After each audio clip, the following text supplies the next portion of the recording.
What's going on, everybody? Know it's kind of late, but just thought I'd come on here and so if you don't know, which I'm sure everyone that watches this channel should know, but just in case you don't, in case you're a new viewer, um, Netflix did a 8-episode documentary series called Quarterback, where they followed three quarterbacks: Patrick Mahomes, Kirk Cousins, and the third one being Marcus Mariota, who was the Falcons' starting quarterback for majority of last season. Followed them around all last season. They got exclusive access to the process that these quarterbacks went through preparing throughout the weeks leading up to game day. Gave some knowledge of inside the team, what really happened. If you haven't checked it out, I'd highly recommend going to check it out.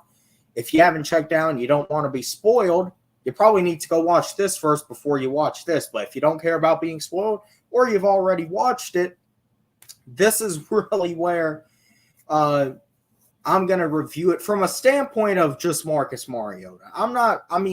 I might talk about Mahomes and Cousins a little bit. I'll say this. It's insane to see how Patrick Mahomes prepares for an NFL game. It's really, this dude never stops grinding in the series, it seems like. It's just, he had a child, which we're going to talk about that also. He had a child, during the season. His wife did, and his wife, I think I speak for a lot of people. She got on my fucking nerves at times, but he had a child, and, it's just like he didn't miss a step. He had that child, and it was just really all part of the process. But seeing how that dude prepares is just insane. But we're here to talk about Marcus Mariota and the takeaway. The 8-episode series. The takeaways I got from watching Marcus Mariota. So, number one, I've literally got a whole list of notes that I jotted down throughout the course of watching this thing, and I don't know if I'm going to go over every, because there was a good bit of them. But the number one takeaway that I have listed is that he talked about, one of the very first things he talked about in this series is he has confidence issues. And the dude even considered quitting football, which right off the bat is a red flag, because this dude considered quitting football. I believe he said after he got benched in Tennessee. It was obviously, it was the toughest decision he was ever on the short end of. Probably the toughest decision he was ever a part of. And yeah, it probably sucked, but at the end of the day, there was a reason why you got benched in Tennessee. There's a reason why Ryan Tannehill got the call for that playoff run. It's because you suck. It's because people figured you out. It's because you didn't put forth the effort. But we're not here to talk about his time in Tennessee. Although that did have a relation, as stated in the next point I have. Marcus Mariota and Arthur Smith, we know they were together for all of Marcus's time in Tennessee. Arthur Smith, he was in the Titans organization for well over a decade before he became the Falcons head coach a couple years ago. Be it he started off as just an assistant, and then he worked his way up. Obviously we know Arthur Smith, the background offensive lineman at North Carolina. He was the tight ends coach, and he became the offensive coordinator the season Mariota got benched in Tennessee. Would you look at that? This dude was Marcus Mariota's offensive coordinator for 6 games, and it took Arthur Smith 6 games, along with Mike Vrabel, into that season to see, oh, wait a minute, yeah, this dude ain't the answer. He ain't the best quarterback on our team. Now, Marcus Mariota, fortunately for him, heading into last season, was the most experienced quarterback on our team. So, yes, it made sense why he got the nod week 1 over Desmond Ridder? Absolutely. You're not going to throw your third round quarterback to the Sharks week 1, especially when you have a guy who is an experienced veteran, who does have experience, even if he absolutely bombed with our head coach. So it makes all the sense in the world why you start him week 1. Here's something that is interesting. They interviewed Arthur Smith throughout the series, and man, I could tell this motherfucker did not like it one bit. He couldn't stand those cameras in his face. I don't even know how they got him to agree to allow this stuff in the first place. But anyways, he claimed that Mariota handled it well when Desmond Ridder was drafted. So automatically, I mean, you knew what your fate was. You knew that. We'll talk about that in a minute. You knew what your fate was. You knew there was a guy sitting behind you that they didn't just see as a bum backup, that they hope you don't get injured, because if they have to throw this dude in, oh my God, he's going to fucking suck and our season's going down the damn toilet. No, this is a guy that we were drafting, legitimately hope could develop into something beyond a fucking piece of trash. And we think he has right now. We think that Desmond Ridder can be the quarterback of this team, can lead this team to the playoffs right now. But we're reviewing last season, right? We are reviewing last season. So just, I mean, really they didn't show much of training camp in the preseason and all that. Let's jump into the game that, I mean, really still fucking gets me to this day. I was at this game, as I was at a lot of Falcons games last year. And, I mean, this game just fucking got me right off the rails. I mean, the game against the Saints week 1. You know, obviously, I think we know the story of the game. We had a 16-point lead with 10 minutes left to go. We basically should have ran away with the game, and we let the Saints back into it.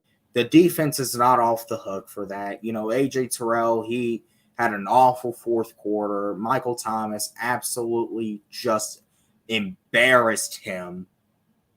But even after all that, we still had a chance with it was a minute to go, and the thing is, if Mariota, we know what the story is. It was a 3rd and 1. It looked like they wanted to sneak him or just get a couple yards. You ice the game, it's over. Aints can't stop the clock. We win week 1. We know what happened.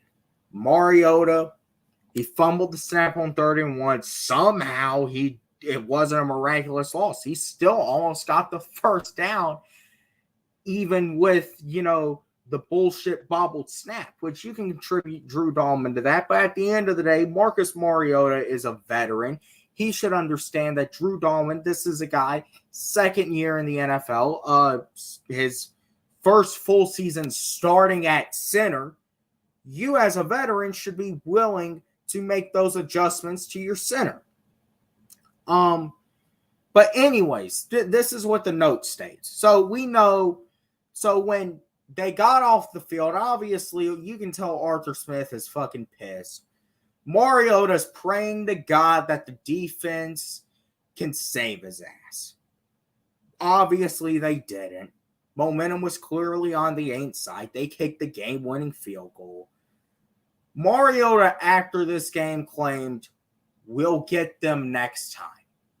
That's a rhetoric he used a lot. Now, I understand as the starting quarterback or as one of the leaders of the football team, you can't just belittle. You can't just annihilate guys all the time. You have to show a sign of encouragement. But also, you have to be willing to buckle down. You have to be willing to be that leader that speaks up and says, we're not going to deal with this bullshit. Not, we'll get them next time. That sounds very familiar to the rhetoric another so-called leader of a brotherhood in Atlanta used a couple years back. So anyways, really skip forward. I want to say we're on episode 2 now. Obviously, week 2 at the Rams. Oh, here's something that's interesting. Marcus Mariota thought we had a lead in that game against the Los Angeles Rams. Let me see this. I don't know if I have this quoted, but this is something exactly along the lines of what he said. We had fourth quarter leads in both the first 2 games, and it was important for us to close this game out, the game that we had in Seattle week 3. Now, first of all, yes, we had a big lead in the Aints game, and we blew it. We never had a lead in that Rams game. As a matter of fact, we were down the magical number, and we had an opportunity to come all the way back and for 28-3 to finally work on our side for once. This dude thought we already had the lead. He already thought we erased the 28-3 lead when he threw that end zone interception. What's up, awesomeness? This dude already thought we got the lead. And I mean, this just shows this dude, he had, I don't know if maybe he didn't remember. He mistaked it. Hey, I mean, he had no choice but to be my favorite. I guess blowing back-to-back games, I'll make you your favorite quarterback, right? But anyways, Marcus, I don't know if it was just he didn't remember in the moment or if this dude just had a lack of awareness. Let's go to Seattle week 3. He said it was nice being back up in the Northwest on the West Coast. Obviously, he played at Oregon. The Falcons that week, they practiced in the Washington facility. So he said it felt kind of weird there, but it fired him up. It reset the team, gave them a bonding experience. And obviously in Seattle,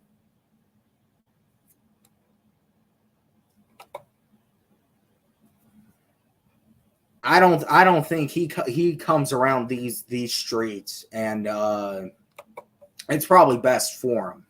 But anyways, the bonding experience, and he said that's what he felt resulted in getting a nice win in Seattle, which was good. We needed a win at that point. I think Brandon Rodgers will tell you that. And here's another takeaway. Mariota's wife, they featured all the wives in the series, of course, because, they're football wives. They're going through this just like the players. Am I right? Mariota's wife described it as a car wreck every weekend, which, from a woman, I wouldn't necessarily expect her to say any different. She's probably very concerned when he gets hit very hard, or even if he brings it upon himself making a stupid ass decision. She's probably always going to be concerned for him. She was pregnant at this time, mind you. She was also pregnant at this time. Another thing Mariota said, he's a big McDonald's guy, loves McDonald's breakfast. Okay, that's whatever. Everyone has their cheat meal, right? Here's another interesting note. He had one of his best friends from his Little League days. They also played on a team in Hawaii, was also called the Falcons, a little League team. He brought him to Atlanta, and that's like his personal chef. Basically prioritized, made sure this motherfucker was eating right, was in shape, as all NFL players should be. You should be in shape to play the game of football. And here's the note I said it earlier. A takeaway that I got, Mariota had a Dan Quinn type personality. We'll get them next time. We never saw Mariota just ripping into somebody when they deserved it. When you look at it, You saw Tom Brady ripping into his old lineman.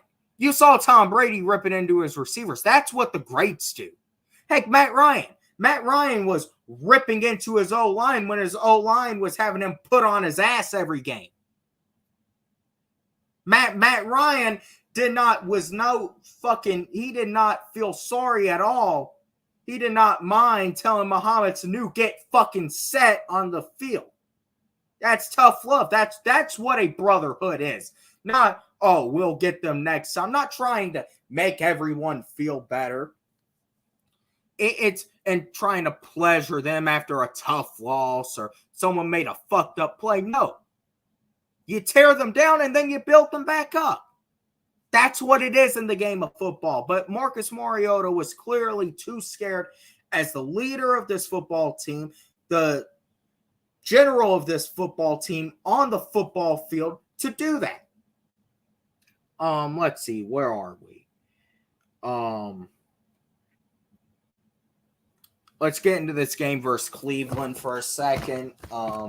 Mariota Chef, he was in attendance, and a very kind Falcons fan after he threw an interception told him it's all right. See, we don't just have assholes here in Atlanta that support this team. We also have very kind people that support this team. A very kind woman went over, told him it's all right, so yeah, maybe I'm just the asshole, right? Maybe I'm just the asshole for wanting this team to win, for being frustrated, for even though, yes, now we do have a team that can go out, should win the NFC South this season. I'm an asshole for criticizing Marcus Mariota. Takeaway I do have, I think we all kind of know. Mariota said that this is Arthur Smith's offense. You always have to start with pistol or gun. If you know Arthur Smith's offense, he loves to do the play action, but also it's a lot of pistol sets. You're not just that. That's the thing, and that is how you develop these run plays. That we all know that's the bread and butter, and obviously it starts with those pistols. It starts with those unique designs, which we'll get into that now. Let's see. Here's one of the parts that really got me. Marcus Mariota had his pregnant wife sitting there with him and telling him all the plays, having him recite them back to her. This dude had his pregnant wife there sitting. I don't know what his wife does, if she has a job or anything, but she was sitting there and was reciting the play calls to Mariota. Obviously, we know your quarterback, the best quarterbacks, they study their playbooks. They're studying tape. I don't think there was any point where Mariota was studying tape in this thing. But she had him sitting there like he was in kindergarten, and she was helping him with his homework. And it was like, all right, little Johnny, what is 2 + 2? We just went over this. But then again, his wife couldn't even understand the play calls, which, I mean, who would expect her to? She's probably never, played a game of football in the day of her life. Maybe has never even picked up a football. I don't know about that, but this was the process that they went by. When they got the game plan on Tuesday, they always started off with the run game, which is expected because we know Arthur Smith loves to pound that damn rock. He loves to run the fucking football. Wednesday was third down and pass game. Thursday, they red zone and those special plays. And here's another big takeaway. This is then what this leads into. Mariota says, when you get your confidence taken away from you, it sucks because it is the only mental weapon you have. Now listen, you're going to, obviously, it's going to happen. Teams, they suffer a devastating loss, and Some teams let that dictate their season. After that, you might see a team not win another game the whole damn year. But the great teams, see, Tom Brady, he didn't win every single game. I've seen times where Tom Brady has gotten killed in a fucking game. And Tom Brady goes on and wins the Super Bowl that year. I mean, literally, Kansas City.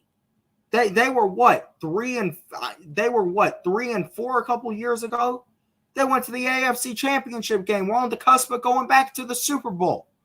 They could have easily have let that dictate their season, and they finish and they don't make the playoffs. No, Patrick Mahomes, Tom Brady, the great quarterbacks of the NFL understand that you cannot let a devastating moment in a game or a devastating loss dictate how your season goes and dictate your mood.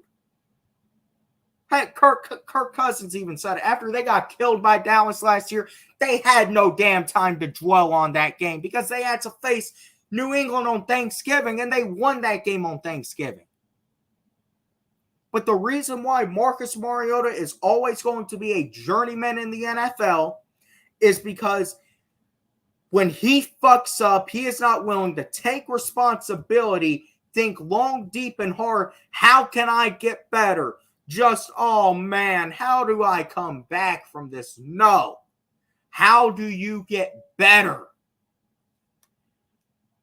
If you don't see that, this is the thing. Some people, and listen, Marcus Mariota, former Heisman Trophy winner, former number 2 overall pick.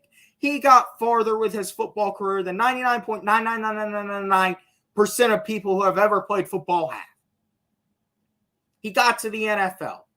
He has been a starting quarterback in the NFL. I understand that. But there is a reason why you are not there's a reason why you're not a starting quarterback right now in the NFL. There is a reason why you got benched last season.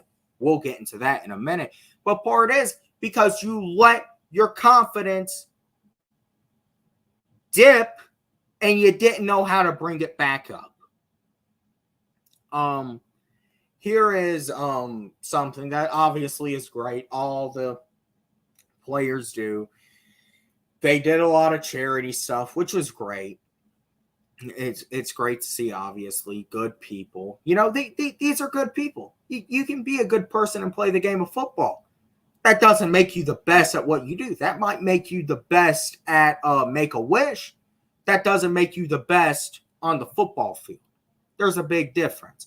But it is great to see that there are people that come out and do stuff for the community. You know, that character is a big part of that. But another big part of it is also winning. But, you know, he did do charity stuff. I believe the scene was him feeding, you know, they were at it was either him or Kirk. They were at the Salvation Army, or they were doing something. No, I think Marcus, he was giving away shoes to, you know, kids that were in need in the city of Atlanta. You know, that's some great stuff. Obviously, you expect that out of all of your players, really, but especially your quarterbacks. They covered that big win versus the 49ers, and, you know, he really thought he was turning a corner on, you know, his season and even his career. You could tell. What's up, NFC? What's going on, man? You could really tell that this guy, he felt like after that big win versus San Francisco that no one saw coming. I mean, I thought we were going to win against the 49ers last year. I didn't think we were going to kick their ass the way we did. You know, that was clearly probably a high moment, one of the highest moments for his career. Obviously the next week they didn't really cover any of the Cincinnati game. We got our asses whooped. You know, we were outmanned in that game. We stood no chance in that game. And obviously the big game versus Carolina on his birthday, the wild game. Arthur Smith didn't even know it was this dude's birthday. He heard it was his birthday because they were talking about on the sideline. He said exactly, "It's yours." Okay, it's like he was moving on. I mean, it was like, okay, you know what? Go win me a fucking game. Then I'll let them sing happy birthday to you and stuff. See, this is what I'm talking about. The Falcons organization at this point in time is focused on much more bigger stuff than you crying and complaining about your confidence. This is a team that is trying to get to a level that this franchise has not seen before. And no, we're not going to get there overnight. We know that. We've seen it so far. It's a process. We're still not finished in the process. But at the end of the day, we're not here to cater to you. So obviously the crazy game happens. He made that big run at the end. You know, I mean, it's on my channel. I was very fucking stoked when it happened. I mean, very excited. Because, I mean, we were first place in the division. It wasn't a spot we'd been in a couple years. So, you know, I do think Arthur Smith told him happy birthday after the win.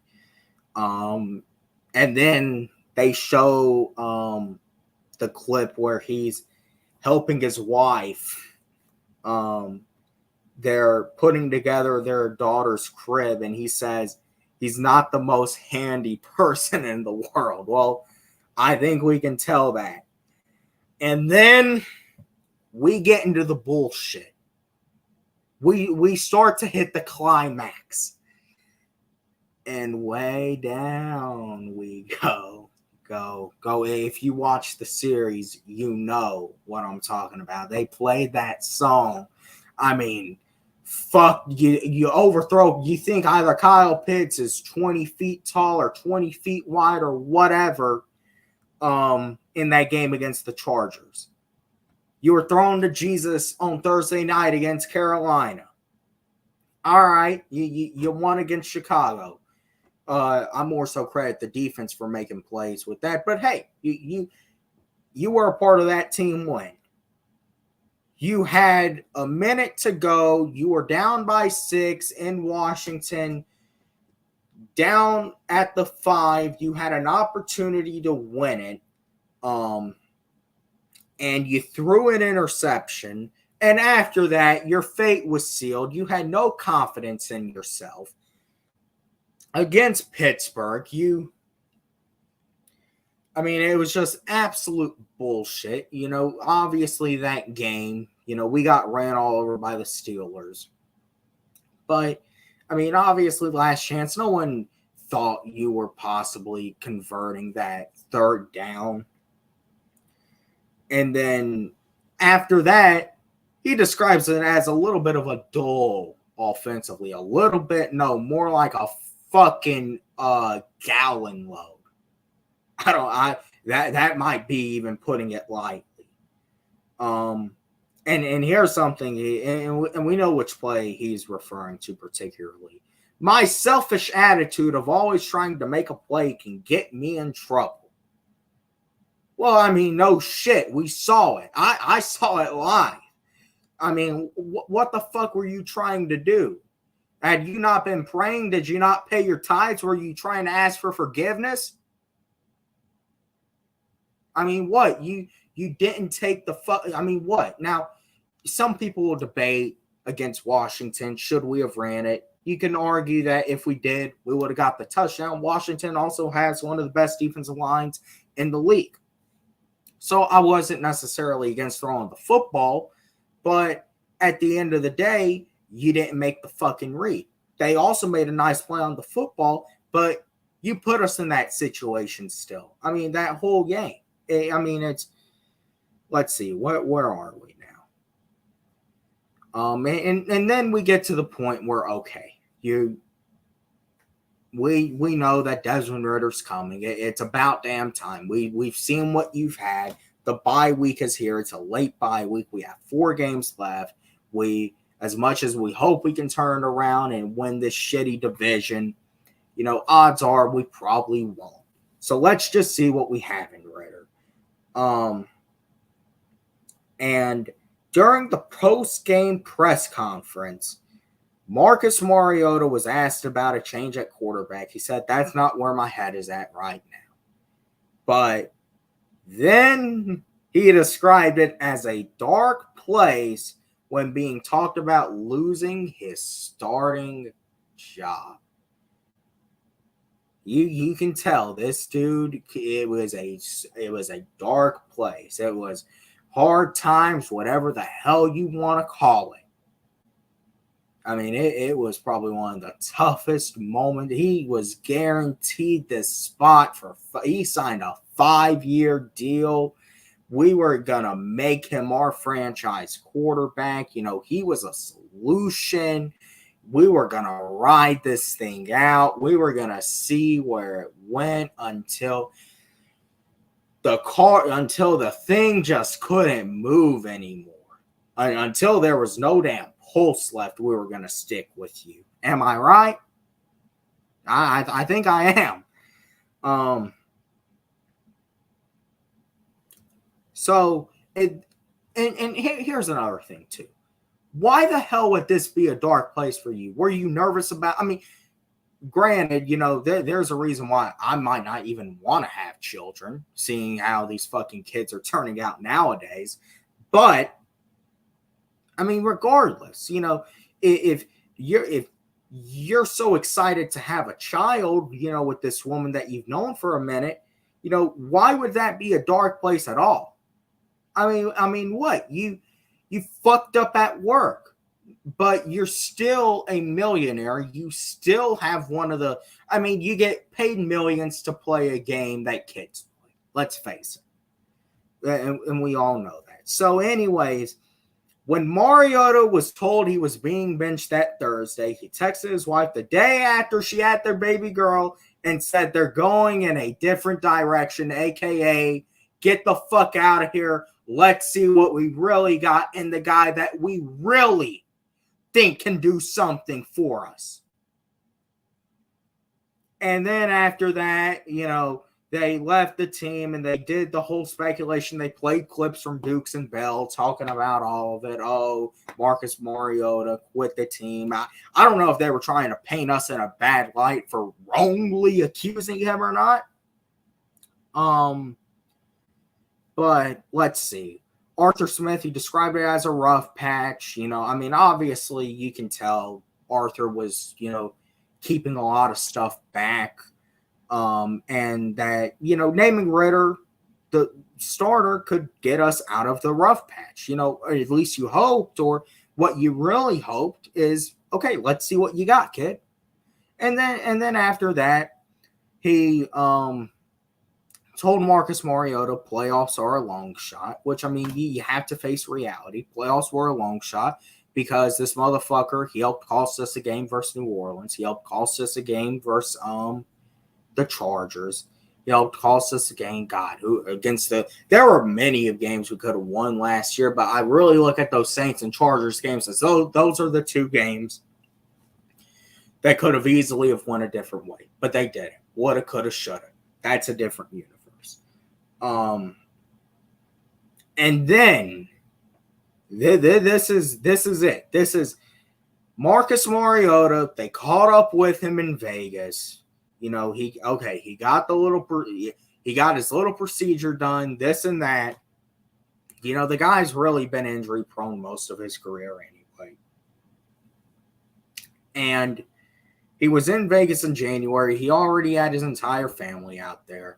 So his daughter was born in Atlanta, and a couple weeks later, dragged his wife, his daughter, his chef, everyone over to Vegas with him.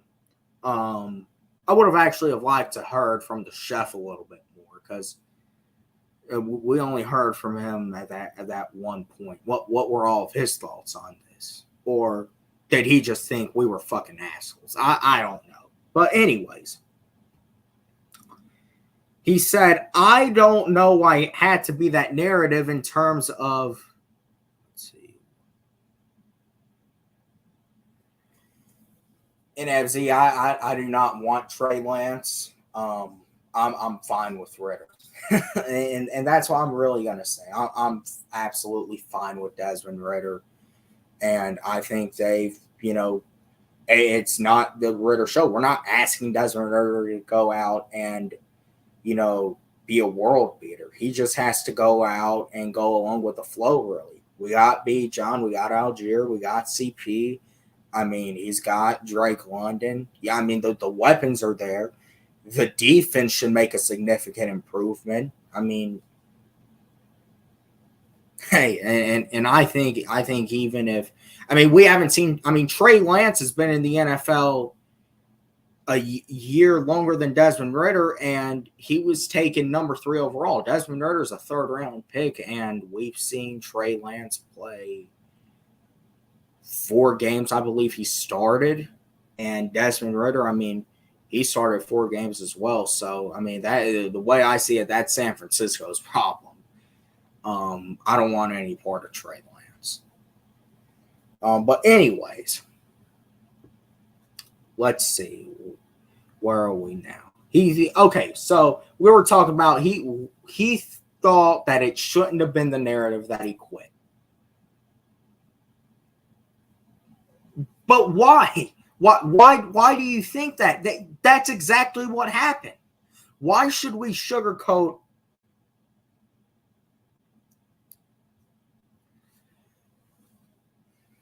I mean, you talk about upside, but man, I feel like with all those injuries, I mean, and great, Trey Lance, he might have a lot of upside, but I don't think this is a team that's necessarily looking for a star quarterback. You know, the argument is you have to have a star quarterback to win in the NFL.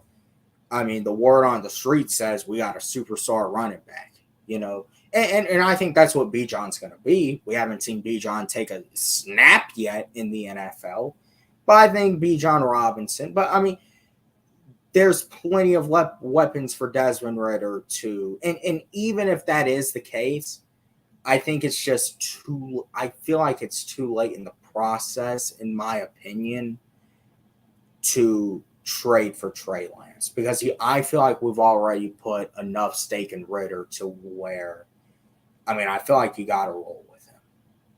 And if Ritter bombs, and he ends up being, Ritter said the other day, you know, about Kyle Pitts and Drake London, I don't know how the hell you can overthrow those guys or that. Well, clearly the motherfucker we're talking about right now found a way to, and hopefully Desmond Ritter doesn't do it. But they're not going to have the ball in Ritter's hands a whole lot. I mean, it's really going to be between those 3 running backs. And, I mean, here's what I think a lot of people are going to find out. You're going to see the Arthur Smith offense that you saw in 2019 and 2020 in Tennessee. That offense that got them to the AFC Championship game with that great game that they had against Baltimore that year. I think that's what you're really going to see out of this Falcons offense this year. I mean, you're going to see some splash plays at times, but I mean, the way that we're playing is we are just going to impose our will.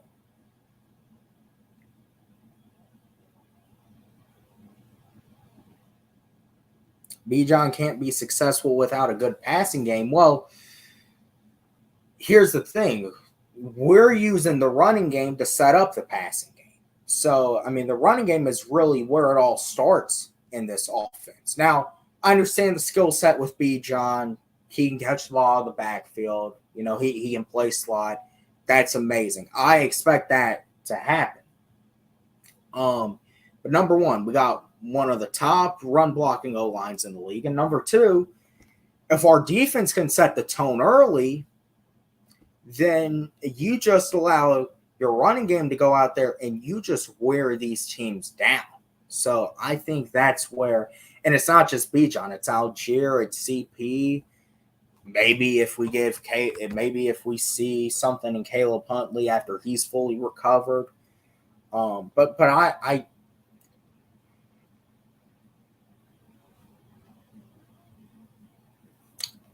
another thing with Ritter too that I think a lot of people don't really realize, which I can understand because a lot of people don't watch the Falcons. The Falcons are, I mean, you see the Falcons in the media, they're getting bashed. I got no problem with that. I want to see my team get bashed because the way I see it, if my team is getting bashed, I mean, that makes me really happy because I feel like they're accomplishing their goal. If the box is stacked, then your quarterback got to be on point. Yes, but then also, I understand a lot of people don't understand our weapons yet. You might know them after this season. We're going to be running a lot of 2 tight end set. And it's not just Kyle Pitts. Jonnu Smith is a burner. And I mean, you talk about that stuff over the middle. If you stack that box and you're blitzing, then that's really going to, I feel like, benefit for especially those tight ends. Those tight ends are a big part of Arthur Smith's offense. As well as I think Drake London is definitely bound too, because I mean, Ritter and London, you can tell. I mean, he stepped in and you could automatically tell that was his go-to man. I mean, he really didn't have anyone to go to other than Drake London, really. But, that chemistry is really going to carry over. And I feel like could be one of the keys week 1. But, even if they do stack the box, we got one of the best run, block, and goal lines in this league. And, you have that, just that bulldozer in Algier. That's the thing. I think I'll say this. I don't see Bijan getting this 1,700 yards rushing. I don't. I think Bijan could get 1,100 or 1,200 rushing, maybe 12. The most I see Bijan getting is 1,200 because I think Algier and CP, they're also going to be getting a lot of the load also. But it's a great balance with how we have this offense set up. But we do need Desmond Ritter to execute. But who's to also say that Trey Lance coming in, because he would be learning a completely new system, even though the setup of Arthur Smith and Kyle Shanahan's offense is very similar, it's still not exactly the same. So that is where, I mean, you're changing any offense. You're going to have to go in, learn new plays, learn new formations. The coaches might approach it differently. So that's really where I feel like this all right, NFC, I'll see you later, man. Appreciate you for stopping by. But I really feel like, before we get back to the final points of this, series, just reviewing it, I really feel like, the biggest thing that you can ask for at this point is a balance in this offense. For years, we didn't have no damn running game. And when you don't have a damn running game to rely on, yeah, Matt Ryan's going to be put on his ass 60 times, 70 times a year. Because he's basically just going out there and he's passing the football. Julio Jones is his main target. You're going to double team Julio. So, I mean, and yeah, Ridley's there. But, I mean, if you just, and with how awful our O-line is, I mean, he was fucked in his final years. Now that we have a perfect balance, you don't know really what to expect. We have a significantly better O-line. I feel like it's not all the, even though, yes, Ritter has to execute, not all the pressure in the world's on him. But let's get back to this bullshit for a second. You want to talk about the narrative? What else was anyone supposed to say? It's what you did. You quit on the team. The point was made that and I don't know if this was from Dukes and Bell or someone else made this point. If Desmond Ridder were to go down, thank God he didn't, and I hope he doesn't this year. I hope he never does. But if Desmond Ridder were to go down,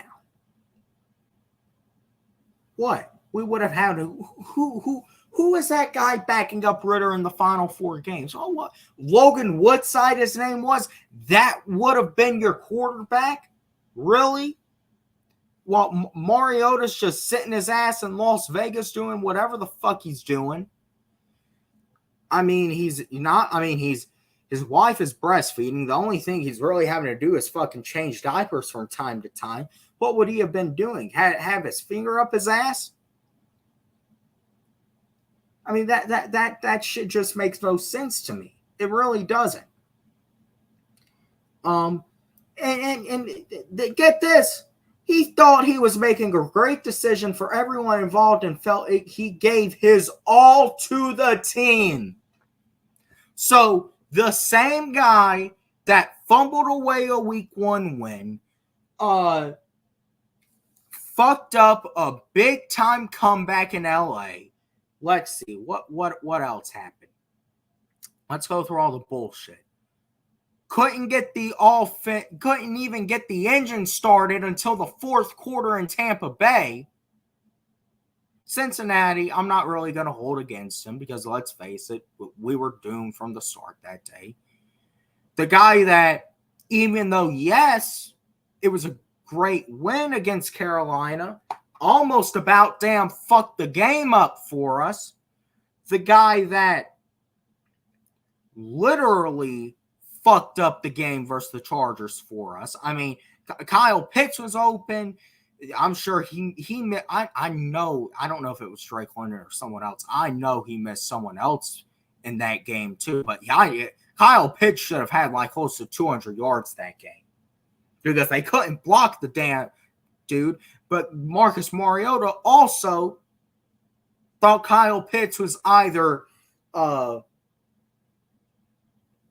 he either thought Kyle Pitts was 20 feet long, 20 feet wide. He thought Kyle Pitts was 5 yards closer than he was.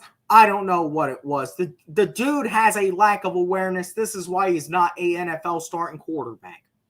You were throwing to Jesus against – I'm not even going to hold that against you. You probably didn't pay tithes, and you were trying to find Jesus that game. I'm not even going to hold that against you. You fucked it up versus Washington with an ill-advised decision, and you didn't help us at all in the Pittsburgh game. So what else were we? You gave your all to the team. You gave your all to the team by fucking everything up for us when you found opportunities to.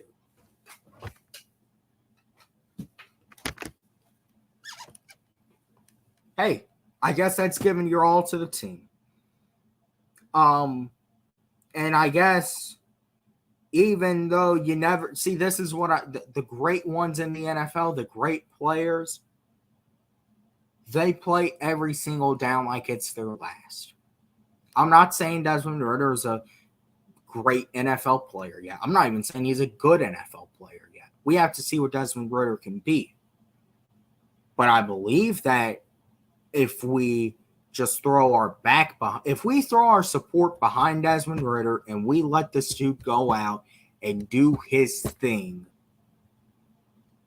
then hey, you might have something there.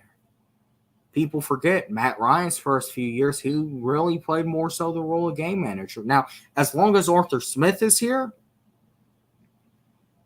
you probably won't see Desmond Ridder develop into a Patrick Mahomes. You won't, because Arthur Smith loves his running game. But it still obviously is beneficial when you have a good quarterback, a quarterback who maybe even can be great. But anyways, he thought, but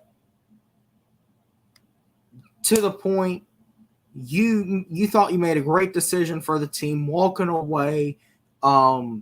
and God forbid Desmond Ritter got injured his final 4 games, the offensive line just gave up, which I don't think they ever would. I think that's out of character for this O-line. But let's just say, they weren't playing as hard.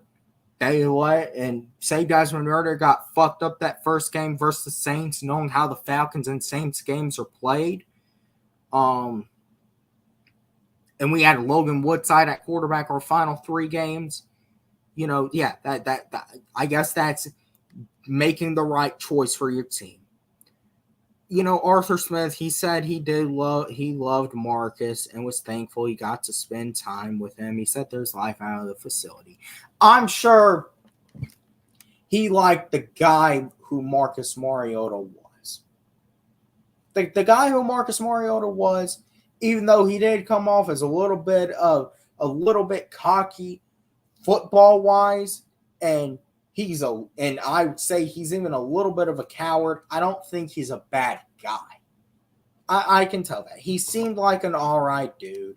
He seemed like a dude who maybe for a guy like Arthur Smith, you might even love from a standpoint. Because, he did spend a lot of time with Marcus Mariota. Be it in Tennessee, be it in Atlanta. I'm sure they probably have each other's numbers. But at the end of the day, it's a business. And at least Arthur Smith wasn't like some other coaches and take personal relationships over what's best for business. Arthur Smith did what was best for business for the team, and that was seeing what we had in Desmond Ritter to, okay, we have $100+ million this offseason. Let's see what we have in the quarterback position. If we do need to make a move in the draft, if maybe we do need to go out and make a move, not Lamar Jackson, but a move for another quarterback, they saw enough, and I think I saw enough from Desmond Ritter. Granted, I'm not a football expert, but I think most people saw enough from Desmond Ritter, who really did watch the Falcons, and said, okay, this guy deserves the opportunity to be the starting quarterback. Now, this offseason, we did get him an insurance policy. Taylor Heineke. God forbid something happens to Ritter, or even, let's say, Desmond Ritter, he does bomb, which I don't think he will personally, but let's say he does. Okay, you have Taylor Heineke there. But at the end of the day, it's important to look at the fact that Marcus Mariota, at the end of the day, Arthur Smith did what was best for business, and he wasn't going to cater to anyone's feelings, including his good friend, his good pal, Marcus Mariota. And his wife did say, and I'm sure, this is how she felt. She was glad he wasn't playing football, number one, because she didn't have to see him in a car wreck every week. And then number two, he got to spend time with his daughter, which, okay, I can understand. However, there's NFL backups with children. And they're with the teams for the holidays. They don't get to see their children probably on holidays. Now, I understand it was your newborn daughter, but guess what? I'm willing to probably say that is not the first time an NFL backup's child has been born, particularly during the holiday season, and they probably weren't with them because they were ready to make they were ready to go in there if something happened to the starter. But okay, you got your out. You had your little procedure, even though you probably could have. Odds are you were not playing anyway. Odds are you weren't playing anyway. We were going to see what we had in Desmond Ritter. So good for you. Good you got to spend time with your wife. Good you got to spend time with your baby girl. Because at the end of the day, we didn't really need you, but the fact that you felt you needed to quit just in case something did happen to Ritter shows that you weren't invested in the team and you got all fucking upset in your damn feelings. So, the final note I have, Marcus Mariota, he signed with the Eagles as a backup quarterback. Oh, would you look at that? You're not the franchise quarterback where you signed.